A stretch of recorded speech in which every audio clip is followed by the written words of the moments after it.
আছেন শান্ত। কুর্মিটোলা এলাকার রাস্তার পরিস্থিতি কেমন দেখতে পাচ্ছেন? নেতা কর্মীদের সমাগম কেমন? বিএনপি চেয়ারপারসনকে স্বাগত জানানোর প্রস্তুতি তারা কিভাবে নিয়েছেন জানাবেন। ফলে নেতাকর্মীরা কিন্তু বিপুল উৎসাহ উদ্দীপনার সাথে একদম ভোর থেকেই বলতে হবে যে সড়কে এসে অবস্থান নেওয়া শুরু করেছেন। এবং আমরা যদি এই সড়কটি দেখাই, যে সড়কে বেগম জিয়ার গাড়িবহর বিমানবন্দর থেকে তার বাসভবনের দিকে এগিয়ে যাবে, সেই সড়কের ডান পাশ জুড়ে কিন্তু নেতাকর্মীরা অবস্থান নিয়ে আছেন এবং তাদের প্রত্যেকের হাতেই জাতীয় পতাকা এবং দলীয় যে পতাকা রয়েছে সেই পতাকা নিয়ে তারা কিন্তু অবস্থান নিয়েছেন। এবং আমরা দেখতে পাচ্ছি যে সেই অবস্থান নেয়ার পালা কিন্তু শেষ হয়নি। বলতে হবে যে যতদূর চোখ যাচ্ছে আমরা কিন্তু দেখতে পাচ্ছি নেতাকর্মীরা কিন্তু এখানে অবস্থান নিয়ে আছেন এবং এখনও দলে দলে নেতাকর্মীরা কিন্তু বিভিন্ন জায়গা থেকে আসতে শুরু করেছেন। এই চিত্রটি হচ্ছে আমরা সড়কের এক পাশ দেখিয়েছি। এবার চলুন আমরা একটু সড়কের অন্য পাশটা একটু দেখে নেই। অর্থাৎ যেই সড়কটি সোজা এখান থেকে চলে গিয়েছে হোটেল রেডিসন পার হয়ে, সেখান পর্যন্ত আমরা এই সড়কটি দেখতে পাচ্ছি। যতদূর আমরা দেখতে পাচ্ছি মনে হচ্ছে যেন জনসমুদ্র এবং সেখানে নেতাকর্মীরা কিন্তু সকাল থেকে অবস্থান নিচ্ছেন। এখনও যদি সড়কের মাঝখানের যে আইল্যান্ডটি আছে সেই আইল্যান্ড যদি আমরা দেখাই তাহলে দেখতে পাবো যে অনেক মিনি ট্রাক, বাস এবং প্রাইভেট কার, মাইক্রোসহ নেতাকর্মীরা কিন্তু এখানে এসে দাঁড়াচ্ছেন এবং রাস্তা পার হওয়ার জন্য চেষ্টা করছেন। এবং ট্রাফিক পুলিশ যারা রয়েছেন তারাও প্রচুর চেষ্টা করছেন। আসলে নেতাকর্মীদেরকেও সড়ক পার হতে দিতে হবে, আবার সড়কে যান চলাচল স্বাভাবিক রাখতে হবে। সব মিলিয়ে বলতে হবে যে একটা জনসমুদ্র আমরা দেখতে পাচ্ছি এবং তারা কিন্তু প্রত্যেকেই স্লোগান তুলছেন। একই সাথে তাদের যে প্রিয় নেত্রী তার যে আগমন, সেই আগমনকে আরও সুন্দরভাবে গ্রহণ করা এবং তাকে পাওয়ার মাঝে যে একটা গণতন্ত্রের যে একটা সুবাতাস বওয়ার একটা স্বপ্ন তারা বুনছেন, সেই স্বপ্ন নিয়ে কিন্তু তাকে স্বাগত জানাতে এখানে সড়কে তাদের নেতাকর্মীরা একত্রিত হয়েছেন। তারা স্লোগান তুলছেন এবং তারা যে কথাগুলো বলছেন যে আসলে গণতন্ত্রের সামনে এগিয়ে যাওয়ার যেই চালিকা শক্তি বিএনপির চেয়ারপারসন বেগম খালেদা জিয়া, তাকে এক নজর দেখতে পারার যে আকাঙ্ক্ষা, সেই আকাঙ্ক্ষার জন্য কিন্তু তারা সকাল থেকে এখানে জড়ো হয়েছেন এবং তাদের প্রতি যে নির্দেশনা দেওয়া হয়েছে যাতে কোনোভাবে সড়কে যানজট সৃষ্টি না হয়, যান চলাচলে যাতে বিঘ্ন না ঘটে, সেই বিষয়টি মাথায় রেখে এখানে যারা নেতারা রয়েছেন স্থানীয় পর্যায়ে তারা কিন্তু চেষ্টা করছেন নিজ নিজ যে বহর এসেছে অথবা যে দল এসেছে সেই দলকে কাঙ্ক্ষিত জায়গায় দাঁড় করিয়ে দিতে। তবে আমরা দেখতে পাচ্ছি যে আসলে এখানে সড়কে অবস্থান করার যে একটা প্রতিযোগিতা, সেই প্রতিযোগিতায় কিন্তু অনেকেই পিছিয়ে পড়েছেন, অনেকেই এখনও নিজ যে কাঙ্ক্ষিত জায়গা সেই জায়গায় পৌঁছাতে পারেননি।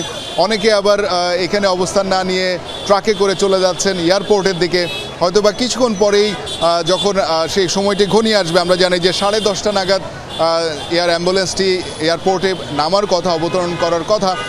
হয়তোবা যত সময় ঘনিয়ে আসবে সড়কের আইল্যান্ডের দিকেও আমার যেটা ধারণা যে সড়কের দুই পাশ তো সম্ভব হবে না, যেহেতু অন্য পাশে গাড়ি চলাচল করবে, হয়তোবা এই একটি অংশেরই আইল্যান্ডের পাশে নেতাকর্মীরা হয়তোবা অবস্থান নিয়ে ফেলবেন এবং প্রিয় নেত্রীকে এক নজর দেখা, তাকে সাধুবাদ জানানো এবং এই স্রোতটি আসলে শুরু হয়েছে একদম বনানী থেকে, তার বাসভবনের সামনে গুলশান থেকে শুরু হয়েছে এবং দলে দলে নেতাকর্মীরা কিন্তু এখনও আসছেন। ব্যাপারটি হচ্ছে যে তারা যেই প্রত্যাশার কথা বলছেন যে তাদের নেত্রীকে এক নজর দেখা এবং গণতন্ত্রের যে নেত্রী বিএনপির চেয়ারপারসন বেগম খালেদা জিয়া সুস্থ অবস্থায় দেশে ফিরে আসছেন, সেইটিকে স্বাগত জানানোর যে একটি প্রক্রিয়া, সেই প্রক্রিয়ার মধ্যে কিন্তু অসংখ্য হাজার সেটি হয়তো বা লাখে পৌঁছে যেতে পারে সেই সংখ্যা আমরা কিন্তু দেখতে পাচ্ছি যে নেতাকর্মীরা কিন্তু মিছিল নিয়ে সড়কের যে যেখানে পারছেন অবস্থান নেওয়ার চেষ্টা করছেন। যদিও তাদের প্রতি নির্দেশনা দেওয়া আছে ফুটপাতের উপরে তাদের অবস্থান নিতে হবে। দীর্ঘ যেই রাজনৈতিক পট পরিবর্তন এবং পরিক্রমা, সেই পরিক্রমায় বিএনপির যে সমর্থকরা রয়েছেন, যারা বিএনপির কর্মী রয়েছেন, নেতারা রয়েছেন, তারা কিন্তু আশায় বুক বাঁধছেন যে এইবার গণতন্ত্রের যে একটা বিস্ফোরণ, সেই বিস্ফোরণে বিএনপি সারা বাংলাদেশের যে জনপ্রিয়তা রয়েছে সেই জনপ্রিয়তা কাজে লাগিয়ে দেশের মানুষের সেবার জন্য তারা নিজেদেরকে নিয়োজিত করতে পারবেন এবং সেই স্বপ্ন নিয়েই কিন্তু তারা এগিয়ে চলেছেন। এবং আমরা জানি যে আর হয়তোবা 10:30 নাগাদ এই এয়ার অ্যাম্বুলেন্সটি বাংলাদেশে অবতরণ করবেন এবং সেখান থেকে এয়ারপোর্ট থেকে তিনি সড়ক পথেই তার গুলশানের যে বাসভবন সেখানে তিনি যাবেন এবং তাকে এক নজর দেখার জন্য অসংখ্য নেতাকর্মী এখানে জড়ো হয়েছেন এবং সেই মিছিল সেই স্রোত বাড়ছেই ক্রমে ক্রমে এবং আমরা যতদূর দেখতে পাচ্ছি আমাদের দৃষ্টিশক্তিতে এই সড়কটি গিয়ে হোটেল রেডিসন পার হয়েছে, সেখানে গিয়ে আর দেখা যাচ্ছে না, কিন্তু এতটুকুর মধ্যেই আমরা যেই পরিমাণ মানুষ দেখতে পাচ্ছি, যত সংখ্যক মানুষ এখানে গুণে বলার সুযোগ নেই, সবাই কিন্তু তাদের জাতীয় পতাকা এবং বিএনপির যেই দলীয় পতাকা সেটি হাতে ধরে তারা কিন্তু স্লোগান তুলছেন এবং অবস্থান নেওয়ার চেষ্টা করছেন ফুটপাতে, যাতে কিছুটা হলেও সড়কের কাছাকাছি থাকা যায়। এবং ট্রাফিক পুলিশরাও কিন্তু নিরন্তর প্রচেষ্টার মাধ্যমে যান চলাচল স্বাভাবিক রাখার চেষ্টা করে চলেছেন এবং এই স্রোতটি আসলে কখন গিয়ে শেষ হবে এটা কেউ বলতে পারছে না, কারণ আমরা দেখতে পাচ্ছি যে এখনও অসংখ্য মানুষ আসছেন এবং সড়ক পারাপারের জন্য যেই পরিস্থিতি আমরা দেখতে পাচ্ছি, এখানে ট্রাফিক পুলিশরা কিন্তু সর্বোচ্চ চেষ্টা করে চলেছেন যাতে নেতাকর্মীদের আশাও পূরণ হয় এবং একই সাথে সড়কে যারা নিজ নিজ গন্তব্যে যাচ্ছেন তাদেরও যাতে ভোগান্তি না হয় সেই জায়গাটি তারা চেষ্টা করছেন এবং নেতাকর্মীরাও সজাগ রয়েছেন। তারপরও তাদের যে উচ্ছ্বাস, সেই উচ্ছ্বাসের যে একটা মাত্রা, সেই মাত্রাটি যাতে কোনোভাবে কমতি না হয় এবং জনদুর্ভোগও যাতে সৃষ্টি না হয় সেই কারণেই তারা কিন্তু চেষ্টা করছেন সড়কের দুই পাশে দিয়ে যতটুকু এগিয়ে যাওয়া যায় এয়ারপোর্টের দিকে এবং সেই গতিটা ধীরে ধীরে বাড়ছে এবং জনসংখ্যাও কিন্তু বাড়ছে।